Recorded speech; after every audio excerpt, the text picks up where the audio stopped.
Hey everybody, Carly here, and welcome to episode 1 of my new video interview series, stories of people going through from surviving to thriving, real people telling their stories of overcoming adversity.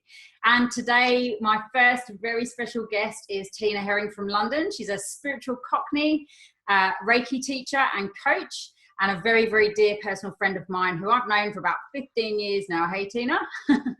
Yeah, about 15 years. Yeah. About that. And we were very different people when we met. We were both very big on partying, and we're now both coaching and teaching Reiki. So we've both supported each other through quite a journey of transformation, haven't we, babe? We have indeed, yes. It's been, I get a little bit nervous now. I know the camera's on me. I'm trying to be posh and stuff, like really enough. I'm going to not do that and just be myself. Yeah, we have been on quite a journey, but one I wouldn't change for the world, that's for sure. That's it. So tell us a bit about who you are at your very soul essence, babe. Who am I? Right, so I'm Tina, obviously, the spiritual Cockney, as you can tell by the accent. Who am I at the essence of who I am? I'm very fun-loving. I love, helping people. I'm very much a loyal friend. Who am I? That's a good question. Why am I getting stuck on this? So who am I? I've lost now. Well, it's all a process of still discovering who we really are, though, isn't it? Yeah. I mean, sorry, I've got a bit embarrassed. I'm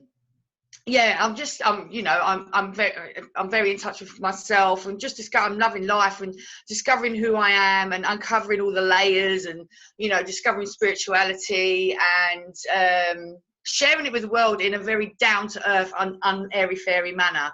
That's who I am. Yes. Yeah. You're so much. Not airy-fairy.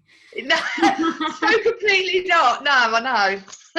So recently, Tina divulged to me that she had a realization that when we met, she would have seen me as a do-gooder for doing the coaching and the Reiki thing. Now look at you, babe. I know, right? I'm like one of those do-gooders now. It's true, but I'm just like, I remember back then, but that was all added to the fact that underneath it all, and I think we had a chat about this, underneath it all, it was, I didn't feel worthy of it. I wasn't, it was all added to that, and it just reflected from me as like a hate kind of thing. It's like, oh, look at these bloody do-gooders, but underneath it was just like, they wouldn't be able to help me. I don't deserve their kind of help. Yeah. So it's really interesting. Once you start peeling off these bloody layers, what's underneath, Yeah. And that really kind of leads in really well to your story about adversity, I suppose, and why you kind of feel those limiting beliefs about yourself. So talk to us about some of the adversity that you have gone through personally in your life. Oh, yeah. So, I come from quite a traumatic childhood. There was neglect and abuse and beatings and bullying and all these kind of horrible things that happens to some children. And then that went right through to, like, I think I tried to commit suicide when I was a kid. And then I kind of fell into a career of 15 years where it kind of facilitated me wanting to stay numb. So I was working in hospitality for nearly 19 years, but 15 years I will tell you about. And I was full of toxic relationships, drugs and alcohol, and working long hours. So I was so focused on that, I wasn't working on what was going on the inside of me. And then all of a sudden I had cancer. And that really, really shocked me to the core. And then that was when I started going on the personal journey for myself, and just uncovering all the kind of stuff as to who I am and why I'm here. Because, you get through cancer and you're just like, what the hell, you go back to your old life and you're like, what the hell was all that for? There's got to be something, there's a reason that I'm here. Like, so many people die from having cancer or, from some sort of disease, or they have an accident, but I haven't. So why am I here? And that's what really happened, actually. I was just like, why am I here? And that's when the transformation started. So yeah, that's the long story. Often happens, doesn't it, where there's two camps of people that kind of just fall into personal development on their own, and lap it up and love it, and then people who have a massive wake up call in some way, which for you is cancer and led you on that journey. So talk to me about some of the tools that you discovered early on and some of the tools that you've continued to discover and use now that have really helped your journey of transformation. Okay, so despite the booze and the drugs I was using for all those years, yeah, I found out that they don't work so much. They just suppress everything. So some of the tools that I use is like meditation. I love meditation.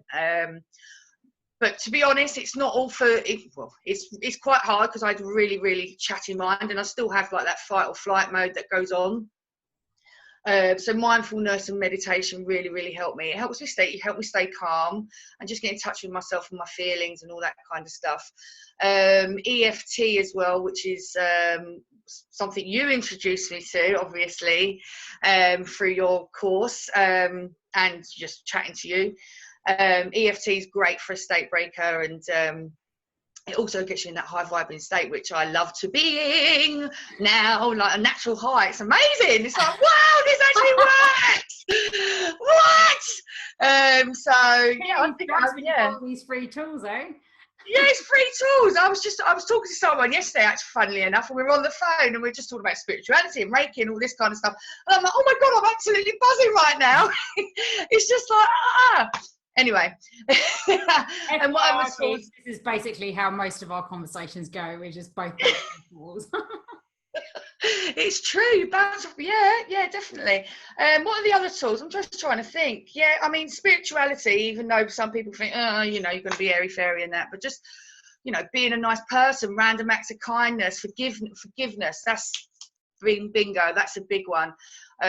Even though, I remember when I first done my Reiki 1, I was talking to my Reiki master then about all the adversity I've been in my life, and I was talking about the abuses that happened to me as a child, and he's like, you need to forgive them, and I was like, absolutely no chance, brother, am I forgiving that arsehole, blah blah blah blah blah, no chance, why should he be forgiven?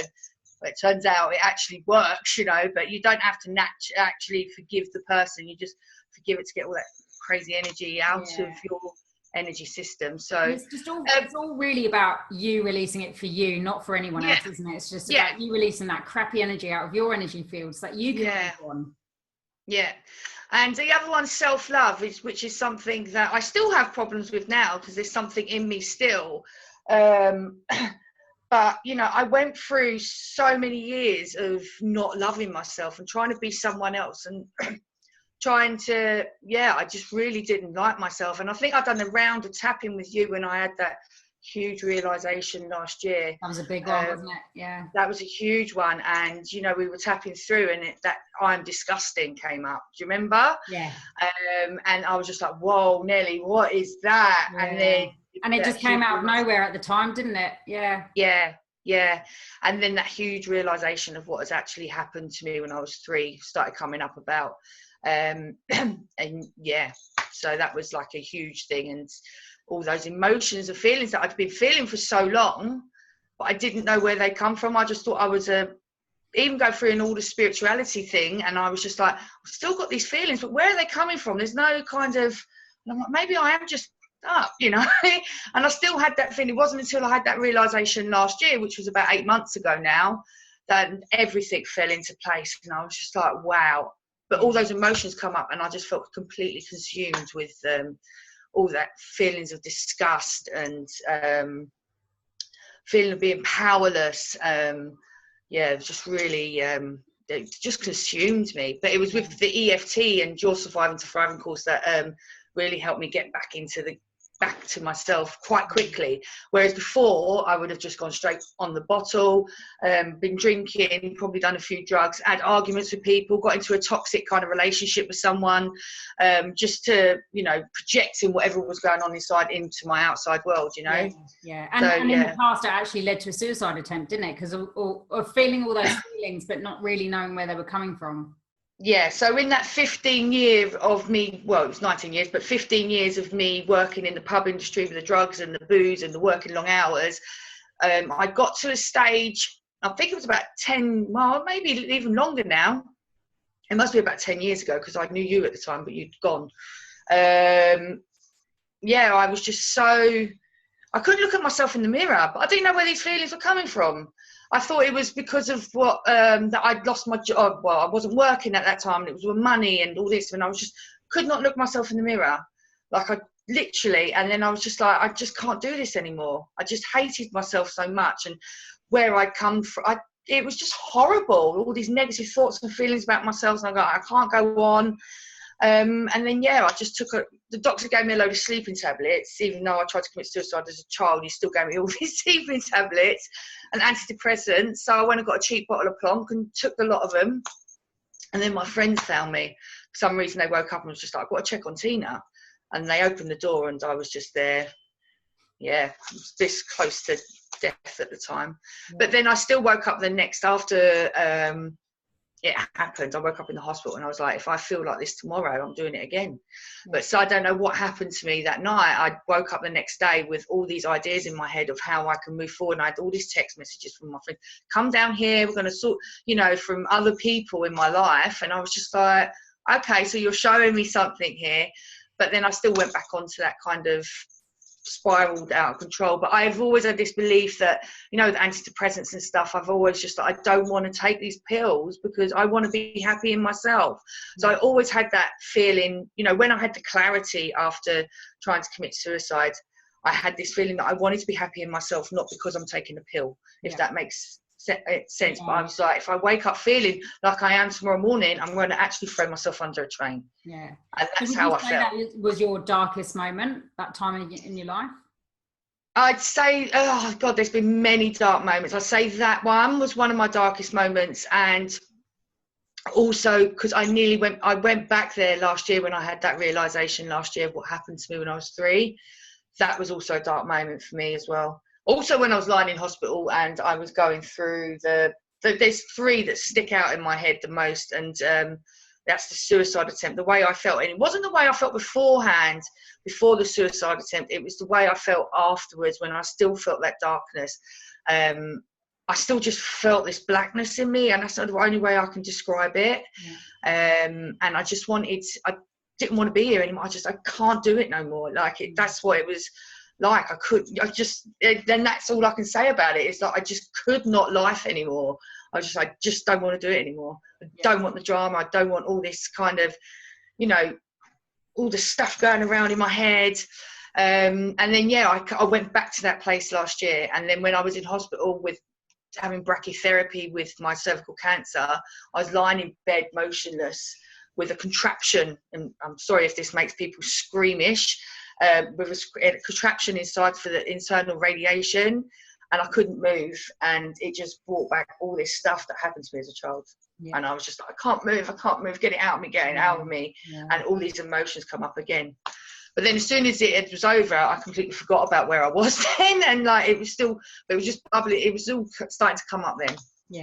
So each of those 3 times, what would you say you did? What kind of tools and stuff did you use to get yourself out of that headspace? And have those tools changed over the course of that time? And does it get any easier? Does it get any quicker to release this stuff? Yeah, I mean, my go-to for any black darkness that I felt like before 5 years ago would have been, as I said before, hitting the bottle, lashing out, and all that kind of stuff. But it does get easier. I mean, with the realization last year, as I said before, I would have, instead of having the tools, if I didn't have the tools that I have now, like with the EFT and the forgiveness and all that kind of stuff now, and the meditation and mindfulness, NLP as well has really helped me with that. If I didn't have them tools, then I would have been back on the bottle. So yeah, it does get easier because you can notice the triggers in you. You can feel it when it's coming up, and to be honest with you, it's a bit like, oh, freaking hell, what again? But it does get a lot easier, and it's over a lot quicker. You're not in that mindset, you're not in that kind of mindset and that fogginess as long, because you know that you're working through it. And to tell you the truth, every time you go through the layer of this, it's like you're reborn again, because there's a bigger and better you that comes out on the other side. Like the phoenix transforming, isn't it? It really basically, completely. And I've really found that, a part of me is like, oh, more stuff to clear. But then another part of me, a bigger part of me is, yay, I didn't know that shit was still there. Now, what's on the other side of that? Because how much lighter you feel when you do clear up. And so when that stuff's really in our face and we know that we can clear it because we've learned all these amazing tools that are actually fun and easy to do, you know, then it becomes less of a mission, and we don't get as dark about it for as long each time. Yeah, no, definitely. That's definitely. Yeah. No, I agree 100% with that. It's just, you know, you go, I always feel so much more lighter. But the thing is, it comes up at the most random times. Like within my business, I kept feeling like a fraud all the time. And then when I looked into that, and it went back to my childhood, because I was keeping secrets from everyone, and I thought that people would see the real me if I got close to them and all that kind of stuff, you know. Yeah. And it was just really bizarre. It doesn't go just with your relationships. It's just what's ever happened will affect every area of your life. So you're constantly working layers and layers and layers. But then as soon as you work through that layer, and as you said, you come out the other side bigger and better, and freer and lighter and more magnificent, more fabulous, darling. Yes, yeah. More fabulous, darling. Sweetie, darling. Silly. Yeah. Without lighting a fag and drinking a bottle of vodka. Yeah, without a fag and drinking a bottle of vodka, damn right. With a celery stick, well, not so much with my celery. Maybe a chocolate bar, yeah. A bit of carrot and hummus. So how would you say that overcoming this adversity that you faced in your life, how would you say it's changed you as a person, and how have you grown as a result of this?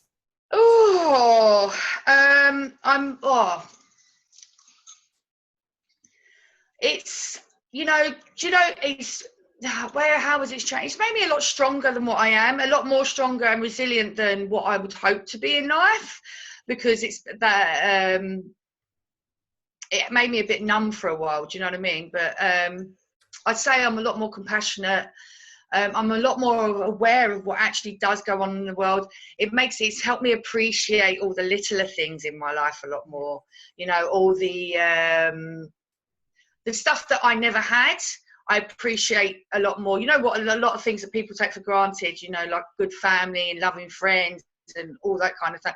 It's not that they take it for granted, you know, because it's the norm for them. So those kind of things, to me, just little things, and having a nice home, having a comfortable bed, because I was homeless as a child as well. Like at the age of, I left home at 14, so I was basically living on people's sofas, and if not on the streets for a while. So just having a place called home, you know. So yeah, just making me a lot more appreciative of life, and a lot more appreciative of other people's struggles as well. Yeah. And it's made me more passionate about what I do, because I'm just like, you don't have to be stuck in that place. Do you know what I mean? And, you know, you have the chance to, it doesn't matter where you're from, who you are, or what's happened to you. You have the ability in you to change all of that. You are a really powerful creator. So, you know, so I'm more passionate about what I do. I'm more, it's made me kind as well. I'm a very kind person. Yeah, I think. Well, I hope I am. You definitely are. I can vouch for that. Yeah. That's good. So here's $1 million question. Would you change anything? No. Not frigging hell, I didn't think I'd say that. No, I wouldn't actually, because it would make me who I am today. I wouldn't be able to see, this is interesting, because I was just about to say something now. I wouldn't be able to help people to, because I talked to you earlier on about my ideal client. I wouldn't be able to help people that have gone through the same as I have if I hadn't been through it myself. Yeah. There you go. True that. Woo! So anyone that's... So talk to the audience more then about what it is that you help people with, what it is that you do, what you love to help people with. Right, so I have an ideal client. There's a bit of a story going on here, because I left my career for 19 years. I was really helping people get out of their careers and what have you, and create a life that they're nuts about. But recently, talking to yourself, I've kind of come up, the people that I tracked into my practice and my Reiki schools are a lot of women that have gone through similar to what I have through child abuse, or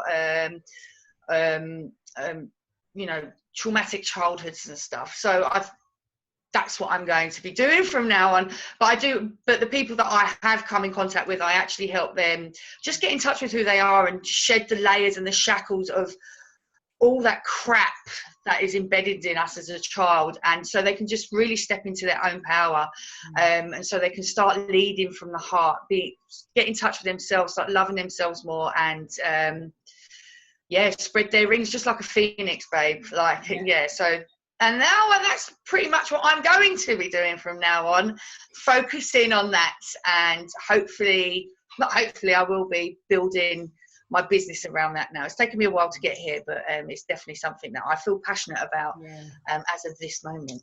Takes a long time to become an overnight success, as they say.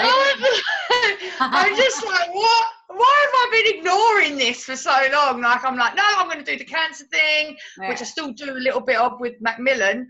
And then I'm like, no, I'm going to help people leave their 9-to-5 careers and, break away from the social norms. All the meanwhile, I'm attracting these gorgeous females into my practice and my Reiki schools, Reiki courses, that are just like me. So I'm just like, right, okay, universe, all right. It's interesting for me as your Reiki teacher as well, and friend and coach, I've been secretly sitting on the sidelines watching your resistance to this, knowing that this is probably your client group. But it's frustrating, but you had to be there yourself, because you saw me. I was just like, and when I was checking in on myself at the beginning of this year, I was like, please don't say this, please don't say this, please don't say it. Because the thing is, I didn't know whether I was ready myself, and I was like, do I want to? It's not that I'm not ready, but I've been bloody doing it anyway, because these are the people I'm attracting into my practice. So I'm just like, oh, all right, I'm ready. I'm ready. So that's what I do. I do that anyway. So that is going to be, that's who I help. Yeah, that feels good. I'm going to virtually high five you, babe. Yeah, high five. My five. Oh, good to see you finally accept it. That's good. I can't wait. It was just because I think I've worked through a lot of stuff myself, and as you know, that at the beginning of this year, I actually did find the forgiveness to send to the person that done all those horrible things to me as a child. I think that's been a great big growth. That's helped me grow a lot. Not that you have to do that, but I think it's allowed me to have this, to want to, help people that have gone through the same as me. Absolutely. Awesome. Oh, I'm really excited. Oh, me too. Can't wait to see what happens now, babe. I know. So, my fan base, tell the audience how they can reach you, how we can contact you, how to stay in touch with you, where you're based, and where the people are based that you serve. Right, okay, so as you know, I've completely changed track here, so I'm going to have to have a think, but I do have 2 pages on Facebook. I've got Reganics, and that's for my Reiki school, but there's also my own page, which is Tina Herring, the Spiritual Cockney. You can find me there. I love that title, by the way. Well, it kind of eradicates, because I think you remember that I said that, I would never be successful. I won't attract clients because, one, I'm common, I'm articulate, and as you said, it completely cancels all that out. So if I swear, or if I don't pronounce my words properly, well, I'm a spiritual Cockney and I don't have to. But anyway, awesome. Anyway, my dad's one. I love Cockneys. Yeah, your dad's awesome. Yeah, nothing like a good episode of EastEnders, is there? Living in Australia, I'm still completely hooked on EastEnders because I miss the accent. Do you know what? I haven't watched it for the past few weeks, but I did like that post that you put up about getting Phil Mitchell. Though, was that you that posted that? Yeah. Time to get Phil Mitchell. As far as having a liver transplant, people. Anyway, so you can reach me there, and just reach out to my name. You can add me as a friend on Facebook or whatever. I'm probably going to have to revamp my group now, the Stress to Bless group, for the 3rd time this year. for the second time this year. Oh, poor people. I'm in February. Yeah. But, you know, it's going through the process as I agree. Yeah, I know what I'm doing now, so that's good, she said.